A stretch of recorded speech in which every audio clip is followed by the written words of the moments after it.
Esta es la primera lección de Malaquías, mis hermanos de Minsk. Vamos a empezar con la lección número 1 en esta noche para que podamos trabajar juntos en esta tan importante lección que nos corresponde en esta noche y poder juntos aprender de la palabra del Señor y trabajar juntos en esta profecía tan emocionante como lo es Malaquías. La lección número 1, el mensajero del pacto.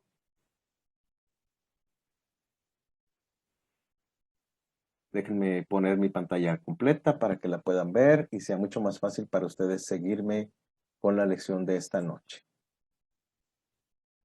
Muy bien. Malaquías 1:1, siempre estamos leyendo la Nueva Versión Internacional. Esta profecía es la palabra del Señor dirigida a Israel por medio de Malaquías. La Santa Biblia textual dice: carga del oráculo de Yahvé para Israel por la mano de Malaquías. Y la Biblia de las Américas, profecía de la palabra del Señor a Israel por medio de Malaquías. La lectura y la predicación de una profecía como Malaquías es sin duda un reto y una experiencia que todo predicador y maestro debe de afrontar definitivamente. El descuido y la desatención que muchos pastores, predicadores, ancianos o laicos tienen del Antiguo Testamento es algo que debe de preocuparnos en verdad. Pues un poco más de 2/3 de la Escritura se encuentran en el Antiguo Testamento y debemos aprender a predicarlo en todo momento.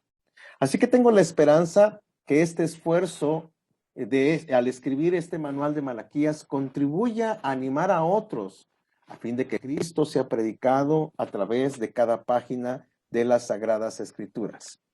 Malaquías está claramente delimitado por un marco histórico, un marco gramático contextual y un marco teológico que el mismo profeta tiene presente al escribir.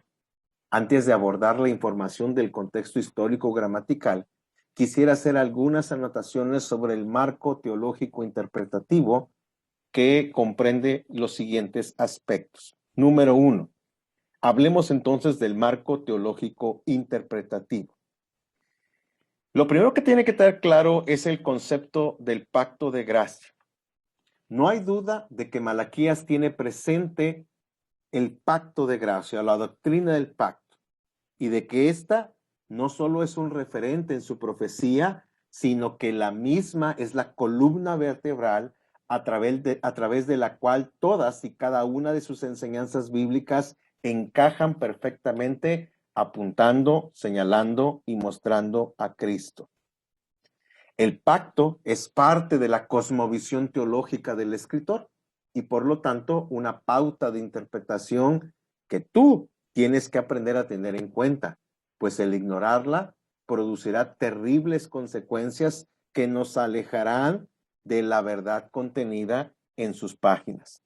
El término pacto de gracia no aparece en la escritura. Utilizamos el término para describir una serie de pactos de promesa de gracia. Desde la primera promesa de gracia hecha a Adán en Génesis 3:15 hasta las promesas hechas a Noé, a Abraham, a Moisés y a David, las cuales alcanzan su plenitud en lo que llamamos el pacto de gracia o el nuevo pacto en Cristo. Decimos pues que es de gracia porque desde la caída del hombre en el pacto de obras, el hombre ya no puede agradar a Dios por sus obras, por lo que la única manera en la que Dios puede tratar con el hombre es a través de la gracia. Ahora bien, el mismo autor nos explica que el término pacto de gracia es realmente una descripción de una serie de pactos históricos que Dios hizo con los hombres, todos apuntando hacia adelante y que culminan con el nuevo pacto. Lo que nos permite afirmar que toda la escritura tiene su unidad en el pacto de gracia. Julian Sung, en su manual de Minsk, Teología del Pacto, lo ilustra de la siguiente manera. una línea del tiempo donde toda la Biblia es el único pacto de gracia que se divide en Antiguo Pacto y Nuevo Pacto.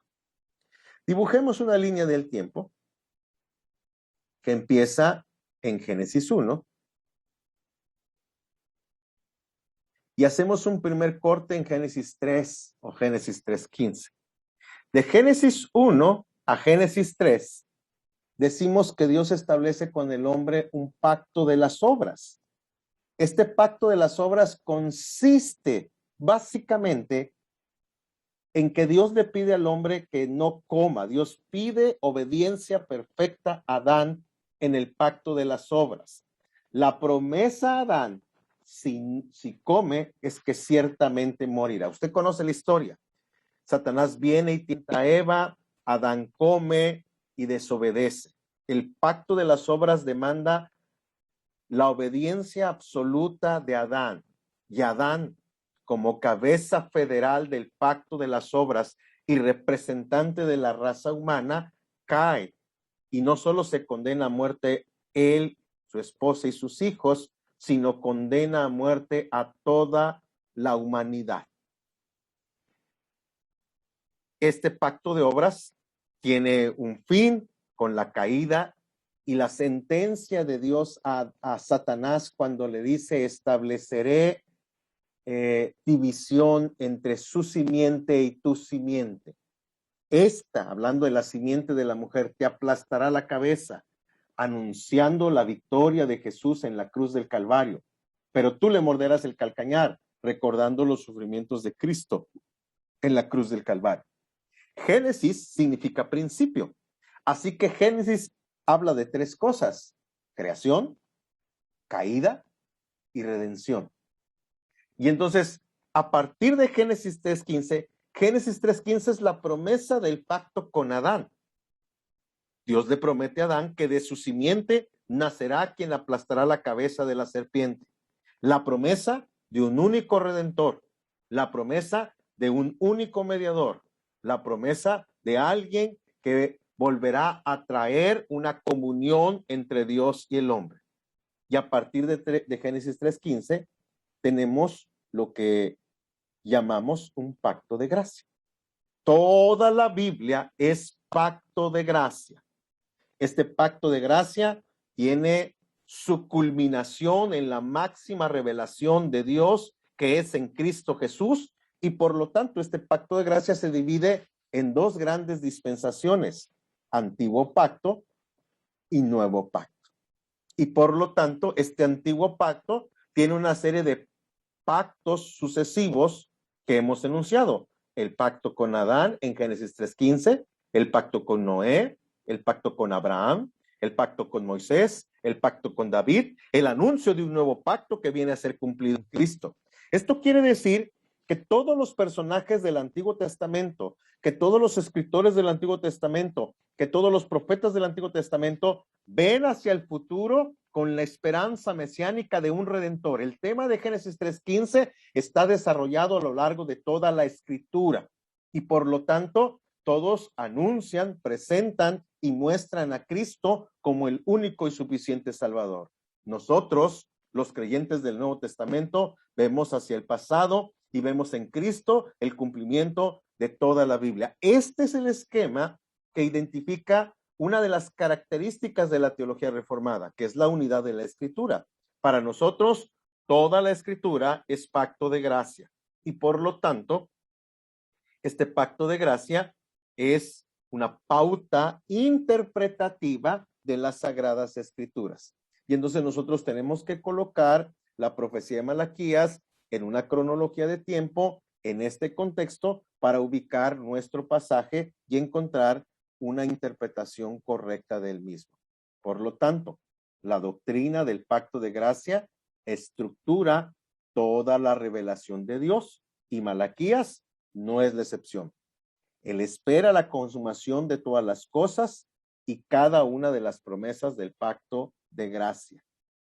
Así que al considerar al profeta Malaquías, debemos considerar que él es un actor pactual y que su escrito está indudablemente enmarcado desde esta perspectiva teológica. La profecía tiene, como toda la escritura del Antiguo Testamento, una expectativa del cumplimiento de Génesis 3:15, es decir, el hijo de la mujer que aplastará la cabeza de la serpiente. Así que las demandas y exhortaciones que están claramente enmarcadas dentro de la cosmovisión del pacto que el profeta mismo tiene y entiende con claridad. Así que la teología del pacto es el primer eslabón interpretativo. Como consecuencia, el segundo eslabón interpretativo es la centralidad de Cristo. Uno de los principios de la hermenéutica es que toda la escritura apunta y proclama a Cristo. Malaquías es un ejemplo práctico de esta enseñanza. El profeta habla a los hombres desde su tiempo y en cada una de sus exhortaciones está claramente enmarcada no solo entre los términos del pacto, sino que la profecía misma está señalando claramente a la obra redentora de Cristo Jesús. Esta norma define para los contemporáneos de Malaquías la promesa futura de un redentor, pero nos permite a nosotros ver hacia atrás cómo era apuntado y señalado Cristo en esta profecía en particular. Cristo es el centro de la profecía, porque Cristo es no solo el fin, sino la razón del pacto de gracia. En él se encuentra el sentido correcto de cada uno de los pasajes que estudiaremos a lo largo de esta profecía.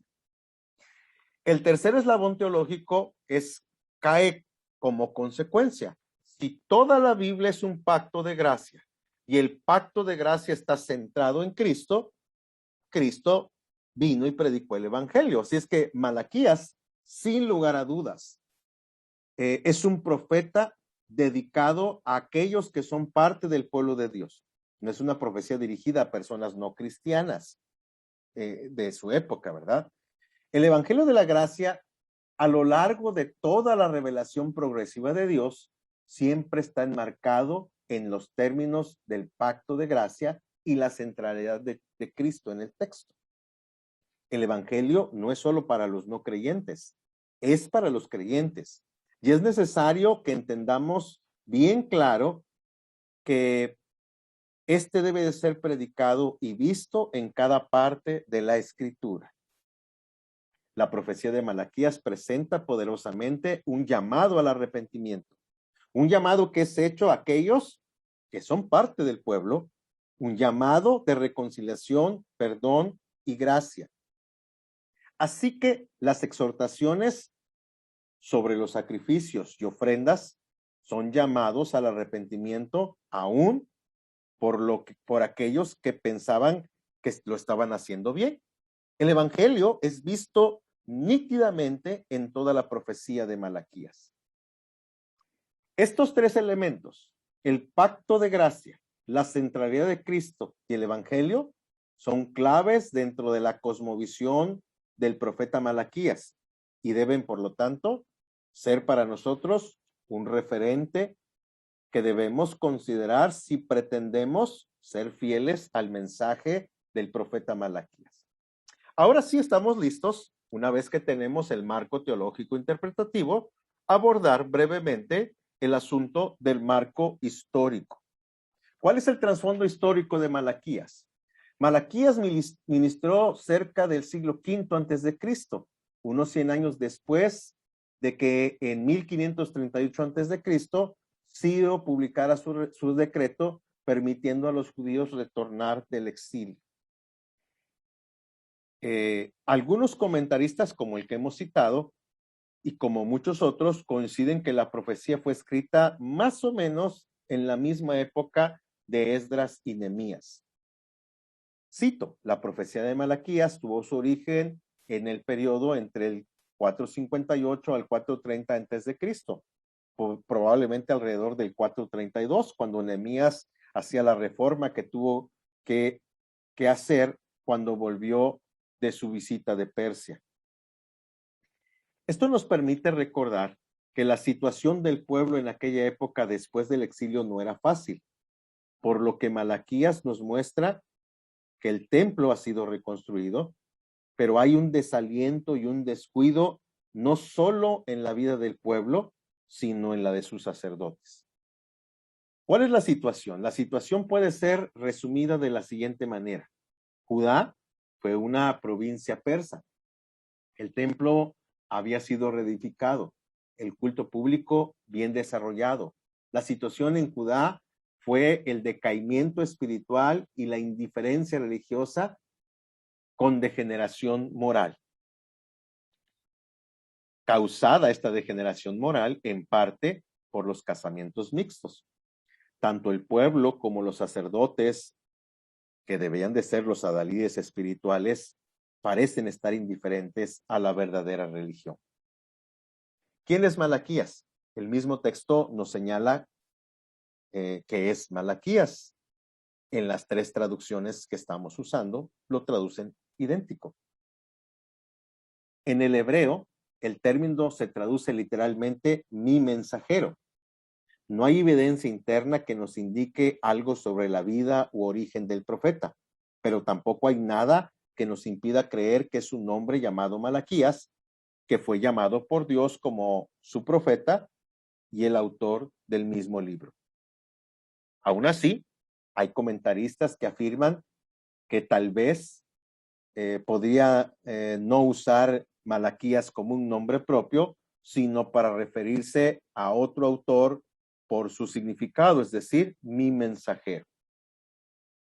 Este autor afirma, la Septuaginta traduce Malaquías 1:1 por la mano de su ángel o mensajero, entendiendo los traductores esta frase como una descripción y no como un nombre personal. Recuerde que la Septuaginta es la traducción al griego de la Biblia hebraica. El Tarjum dice, por la mano de mi mensajero, cuyo nombre se llama Esdras el escriba. Jerónimo menciona esta tradición y la acepta. Sin embargo, Gilis, como otros comentaristas, afirman la autoría de Malaquías como nombre propio. Así que no hay, desde mi punto de vista, una evidencia para que podamos afirmar que se está refiriendo solamente tal vez a Esdras o a otra persona y no a alguien que se llame Malaquías. No parece ser la indicación, el texto no dice nada a favor y en contra, pero hay una regla de hermenéutica que donde la Biblia calla, nosotros también callamos, así que si la Biblia lo menciona como Malaquías, creo que es lo más prudente referirnos a él como el autor del libro. ¿A quiénes está dirigida la profecía? No hay duda que la profecía está dirigida al pueblo de Israel, que es el receptor de esta profecía. El pueblo que ha regresado del exilio y que ahora está pasando una crisis espiritual a causa del descuido del sacerdocio en la centralidad del pacto y en la vida. Podemos ver en la profecía que los sacrificios y los ritos continúan, pero que hay una permisidad y una autojustificación de su pecado que los lleva a un cimiento que el profeta condena enérgicamente. ¿Cuál es el propósito de esta profecía? Gilis afirma, la ocasión de la profecía de Malaquías fue la pésima condición espiritual y moral del pueblo, que era marcada por la falta de atención al sostén de los servicios religiosos, los casamientos mixtos y la degeneración del sacerdocio.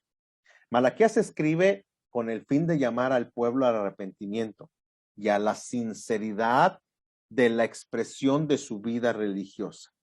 No hay duda que para Malaquías el asunto central no se encontraba en el cumplimiento de los ritos, sino en la motivación o la razón correcta de estos. No hay duda que Malaquías, como mensajero de Dios, es un tipo de Cristo, como profeta, que los sacerdotes descuidados apuntan a un mejor y único sacerdote, y esto nos muestra a Cristo como sacerdote. Pero también este pueblo que no tiene rey y que sigue de alguna manera bajo el dominio de una potencia debe de recordar a Cristo como rey. Es decir, Malaquías va a desarrollar el tema de Génesis 3:15, la promesa de uno que restaurará a su pueblo aplastando la cabeza de la serpiente. Es claro que para Malaquías es importante llamar al arrepentimiento y recordar todas las promesas que Dios ha hecho a través del pacto. Esta es una profecía pactual. El mensaje que Dios ha provisto a Malaquías no es fácil para su época, pero tampoco lo será para nosotros, porque desafiará a los líderes, a ti como a mí, para ser desafiados a una vida y un llamado en santidad. El argumento general del libro de Malaquías se resume en 3 temas centrales. 1, una denuncia de la maldad del pueblo y de sus líderes. 2, una vindicación del carácter moral de Dios y de su amor. Y 3, un mensaje de esperanza al remanente fiel y piadoso. En tercer lugar, debemos tener claro el marco gramático contextual. Analicemos las palabras claves. Y vamos a entrar con el verso 1, obviamente, ¿verdad? La NBI traduce profecía al igual que la Biblia de las Américas, pero la Santa Biblia Textual traduce oráculo. La profecía o masá con la que se abre el libro es la traducción de una palabra hebrea que también tiene un significado de carga o sufrimiento. No hay duda que el profeta ha sido enviado a traer un mensaje que no será agradable a los oídos de muchos. Es la palabra de Dios, el llamado de Dios a la predicación fiel al pacto. Y por lo tanto, no son palabras que las personas quieren escuchar. De hecho, estas palabras serán duras, directas, pero sin duda transformadoras. El tetragrama sagrado, que se puede traducir Señor, la NBI como la Biblia de las Américas lo traducen así, Señor. La Santa Biblia Textual hace una transliteración de las 4 consonantes sagradas. Recuerda que estas 4 consonantes no se traducen, que la Reina Valera 60 traduce Jehová, pero que no sería su traducción literal, ¿verdad? Ahora, debemos de recordar que el nombre de Dios no es traducido por la NBI o la Biblia de las Américas, sino que reconociendo la costumbre judía de no pronunciar el nombre de Dios y en su lugar leer Adonai, la NBI y la Biblia de las Américas, en vez de traducir el tetragrama sagrado, lo que hacen es poner la palabra en español Adonai, Señor. Recuerde que Adonai se puede traducir como Señor, aquel que tiene dominio soberano sobre, que es lo que se incluye en este pasaje. Aún así, la Reina Valera 60 va a traducir el tetragrama sagrado como Jehová. Malaquías, como ya hemos explicado, algunos piensan que no es un nombre propio, sino la definición de la función, mi mensajero. Pero no hay evidencia para sostener esto. El profeta, de quien no conocemos nada más que su nombre, es el encargado de traer un mensaje principalmente al pueblo, pero también a su sacerdocio. Así que estamos listos. Una vez que tenemos el análisis de las palabras claves del verso 1, podemos hacer un pequeño comentario al Malaquías 1:1. No hay duda que el profeta tiene una carga. Recuerde, la profecía se puede traducir como carga.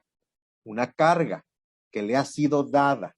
Pero esta carga es la palabra del Señor, del único que tiene autoridad y poder para determinar todas las cosas. Es el Señor, aquel que tiene dominio soberano sobre, quien ha pactado y ha prometido cumplir su parte del pacto y la nuestra. Génesis 15. Malaquías es un llamado a proclamar, no su mensaje, sino el mensaje del Señor del pacto. Este es el llamado para Malaquías, pero este es el llamado para ti y para mí. Este es el mismo llamado al que estamos siendo llamados hoy en el mundo hispano. Es claro que el mundo debe de escuchar la palabra de Dios, pero es la palabra de Él, no la nuestra. No es una franquicia. Este es un mensaje transformador para la iglesia de Cristo que debe ser luz y sal de la tierra. Malaquías es un profeta que entiende esto y que por lo tanto se asume como un profeta del pacto de gracia, un profeta que obedece a un rey, un profeta que proclama su palabra, un profeta que nos recuerda a un sacerdote mayor cuando acusa a esos sacerdotes que no están cumpliendo con la palabra. No tengo la menor duda que Malaquías reconocía a Cristo en su profecía y le aguardaba con esperanza por el cumplimiento de su palabra. Esta es la lección número 1. En la lección número 1 hemos visto 3 aspectos esenciales e importantes. Hemos visto el marco teológico interpretativo y hemos hablado de 3 aspectos esenciales: teología del pacto, centralidad de Cristo y evangelio. Hemos hablado del contexto histórico del pasaje y hemos visto algunos detalles sobre el autor, sus destinatarios y el propósito del pasaje. Hemos hecho un análisis gramatical de las palabras importantes del verso 1 y hemos hecho un comentario al verso 1. Quiero terminar esta lección con la siguiente reflexión. Malaquías es un profeta del pacto. Malaquías es un hombre que tiene una carga que le ha sido dada, un mensaje para hacer un llamado al arrepentimiento al pueblo, un llamado al arrepentimiento a los sacerdotes de esa época. Tú y yo estamos viviendo en un mundo con una modernidad líquida, con un posmodernismo que está presente en todas las esferas de nuestra vida. Y por lo tanto, quiero invitarte a leer Malaquías, a leerlo en algunas de estas traducciones, ya que juntos en las siguientes semanas participemos del mensaje de Dios a través de su palabra. Y el desafío para usted que me escucha es diseñar sermones sobre Malaquías, es diseñar clases para niños sobre Malaquías, clases para jóvenes sobre Malaquías, clases de escuela de formación cristiano para adultos. Necesitamos enseñar esta profecía que es pertinente a nuestra época. Que el Señor les bendiga